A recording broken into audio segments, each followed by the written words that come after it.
ठाकरेंच्या शिवसेनेच्या 6 बंडखोर लोकसभा खासदारांच्या शिवसेनेतल्या पक्षप्रवेश सोहळ्यामध्ये उपमुख्यमंत्री एकनाथ शिंदे यांचे चिरंजीव आणि खासदार श्रीकांत शिंदे यांची भलामण करण्याच्या प्रयत्नात पावसकरांनी एक वादग्रस्त वक्तव्य केलंय।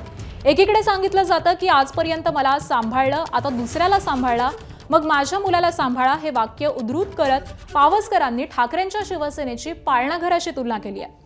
धक्कादायक बाब म्हणजे 2012 सालच्या शिवसेना मेळाव्यामध्ये शिवसेना प्रमुख बाळासाहेब ठाकरे यांनी आपल्या अखेरच्या रेकॉर्डेड भाषणामध्ये हे वाक्य भावुक होऊन उच्चारलं होतं। बाळासाहेब म्हणाले होते की आजवर तुम्ही मला सांभाळलं, तसंच उद्धवला सांभाळा आणि आदित्यला सांभाळा। पावसकरांनी बाळासाहेबांचं तेच वाक्य उद्धृत करून जाहीर व्यासपीठावरून केलेली ही तुलना उपमुख्यमंत्री एकनाथ शिंदे आणि त्यांच्या शिवसेनेच्या पचनी पडली का, हे अजूनही कळू शकलेलं नाहीये। मला सांभाळलं, उद्धवला सांभाळा, आदित्यला सांभाळा आणि महाराष्ट्राचा उत्कर्ष करून द्या, असेच मी आपल्या चरणी नतमस्तक होऊन प्रार्थना करीन।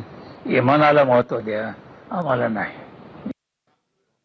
डॉक्टर श्रीकांत शिंदे साहेब, हे सगळे आल्यानंतर यांची जबाबदारी आपल्या खांद्यावर आहे।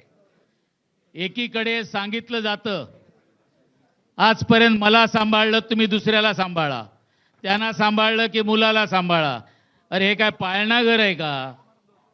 आणि इकडे सांगितलं जातं की शिंदे साहेबांनी सांगितलं होतं जे जे लोक माझ्या बरोबर आलेत, डॉक्टर श्रीकांत शिंदे, ही तुमची पण जबाबदारी आहे आणि तुम्ही माझ्या सर्व लोकांना सांभाळायचं आहे। हा फरक आहे आजच्या गोष्टी।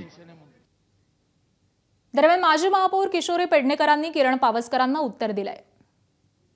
मुळात किरण पावसकर ही व्यक्तीच नोटांवर असलेल्या गांधीजींवर प्रेम करणारी व्यक्ती आहे। बाळासाहेबांच्या नावाने दुकान मांडून बसले आणि आज त्याच बाळासाहेबांना तुम्ही नाव ठेवताय।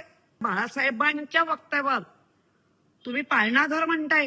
तुम्ही मागच्या वेळेला पण असेच वक्तव्य केलं होतं मीनाताई ठाकरेंवर।